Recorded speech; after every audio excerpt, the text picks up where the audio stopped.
መንገዱ ዳር ላይ ተቀምጣ የምትለምነው የጎዳና ተዳዳሪ ሴት አሚሊያ ትባላለች።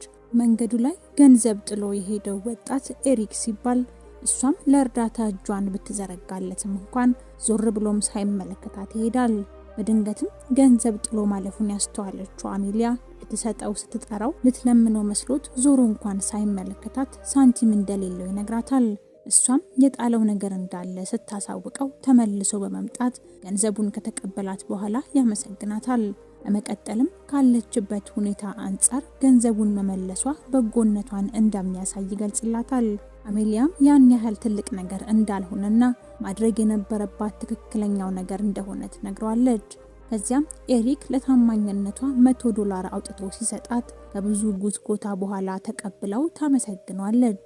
ቀጥላም $100 የሰጣት ሀብታም ቢሆን እንደሆነ በመግለጽ ሐሳቧን ትሰነዝርለታለች። እሱም ባነጋገሯ ፈገግ እያለ ያደረገው ነገር ትክክለኛ እንደሚመስለውና ስሙ ኤሪክ ስቲቨንስ እንደሚባል ይነግራታል። አሚሊያም የመሮክሻየር ድርጅት ባለቤቱ ኤሪክ ስቲቨንስ ስለመሆኑ በመገረም ስሜት ጠይቀዋለች። እሱም በመደነቅ ስለሱና ስለ ድርጅቱ ማወቋን ይገልጽላታል። አሚሊያም ድርጅቱ ዓለም ላይ በገበያ ቁጥጥሩ አሉ ከተባሉት 7 ድርጅቶች መካከል እንደሆነና በቅርቡ አጋር አድርጎ በቀላቀለው AOL በተባለ ድርጅት ምክንያት ዜና ላይ በስፋት ስሙ መነሳቱን እንደምታውቅ ትነግረዋለች። ኤሪክም ያለችው ልክ እንደሆነ እንዲሁም AOL የተባለውን ድርጅት አብረው ለመስራት መቀላቀላቸው ጥሩ ውሳኔ እንዳልነበር፣ ነገር ግን ስህተታቸውን ለማረም እየሰሩ ስለመሆኑ ያሳውቃታል። እሷም AOL የተባለው ድርጅት ጥያቄ ምልክት ውስጥ ያለ የጥራትና የአፈጻጸም ሁኔታ ውስጥ እንዳለ ትነግረዋለች። ኤሪክም ዕውቀቷ እያስደመመው እንደሆነ ይገልጽላታል። አሚሊያም የዕውቀቷ ምንጭ ሰዎች እያመጡ በአካባቢዋ የሚጥሏቸው በርካታ ጋዜጦች እንደሆኑና ማንበብ እንደምትወድ በመናገር ምላሽ ሰጠዋለች። ኤሪክም እሱ በፍጹም ያላዳበረው ትልቅ ልማድ እንዳላት በመግለጽ አድናቆቱን ይቸራታል። እሷም በጣም ባነበብ ቁጥር በጣም ታውቃለህ፣ በጣም በተማርክ ቁጥር ደግሞ በጣም ብዙ ቦታዎች ትሄዳለህ የሚል አባባል ስትተርትለት አባባሉ ድንቅ እንደሆነ ይነግራታል። አሚሊያም እናቷ በልጅነቷ ብዙ ታነብላት እንደነበር ታሳውቀዋለች። ኤሪክም ከጠበቀው በላይ ሆና እንዳገኛት ሲገልጽላት ታመሰግነዋለች። እሱም ነገ ቤቱ መምጣት ትችል እንደሆነ ይጠይቃታል። እሷም ምን በማለት ድንጋጤ የተቀላቀለበት የግርምት መልስ ትሰጠዋለች። ኤሪክም ልታምነው እንደምትችልና እንዳታስብ ይነግራታል። በመቀጠልም ከሱ ረዳት ጆን ጋር እንደሚያገናኛትና እሱ ለንጽህናዋ መጠበቂያ በሚያስፈልጋትና በሌሎች ነገሮች ሊረዳት እንደሚችል ያስገነዝባታል። አሚሊያም ለምን እንደሚረዳት ትጠይቀዋለች። እሱም የምትስብና ቆንጆ ስለሆነች ከሁሉም በላይ ደግሞ እንደሷ አይነት ሰው በህይወቱ ዙሪያ እንዲኖር ስለሚፈልግ እንደሆነ በመግለጽ ምላሹን ያቀርብላታል። እሷም እንዴት ሊያምናት እንደሚችል እንዳወቀ በመጠየቅ ሐሳቡን ለማወቅ ትዳዳለች። ኤሪክም ለእንደሷ አይነት ቢሊየነር $100 በመመለሷ እምነቱን እንዳገኘች ይገልጽላታል። ከዚያም አመስግናውና ስሟን ነግራው እሱም ነገ እንደሚገናኙ አስምሮላት ይሰነባበታሉ።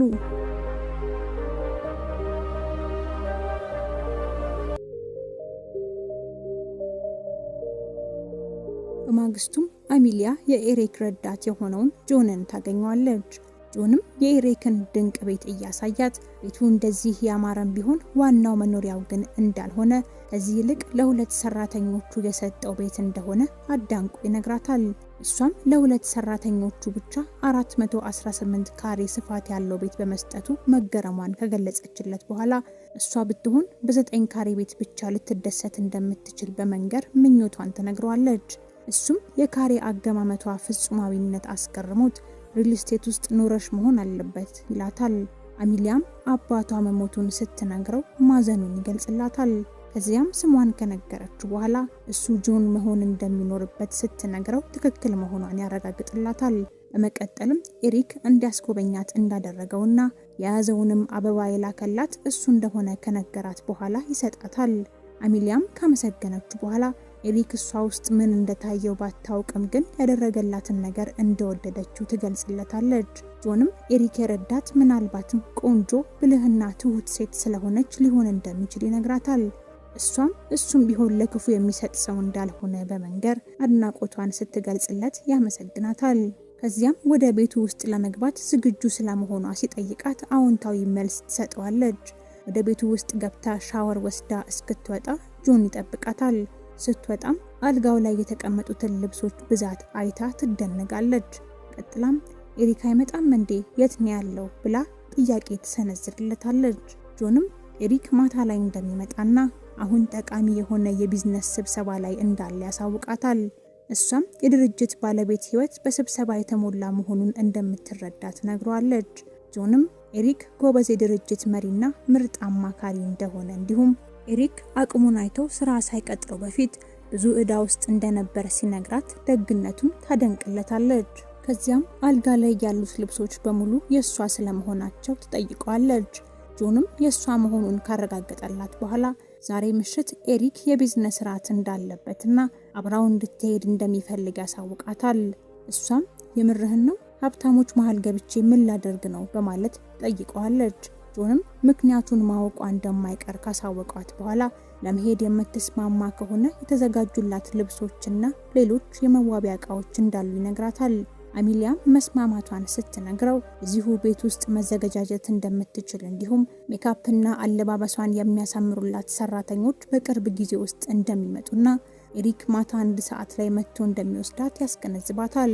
እሷም የተደረገላት ዝግጅት ቅንጡ እንደሆነ ከነገረችው በኋላ ፊቷ ላይ በራሷ የሰራችውን ማስዋቢያ አስተውሎት እንደሆነ ስትጠይቀው በሌላ ሰው ሜካፕ የመሰራት ግዴታ እንደሌለባትና ለሷ ምቾት ተብሎ የተደረገ ነገር መሆኑን ያስረዳታል። ከዚያም የምትፈልገው ነገር ካለ እንድትደውልለት ስልክ ቁጥሩን ከሰጣት በኋላ ያለችበት ክፍል ሌላ ነገር እስክታገኝ ድረስ መኖሪያዋ እንደሆነ በመግለጽ የምስራቹን ያበስራታል። አሚሊያም በድጋሚ ስታመሰግነው እሱን ሳይሆን ኤሪክን ማመስገን እንደሚኖርባት ነግሯት ይሄዳል።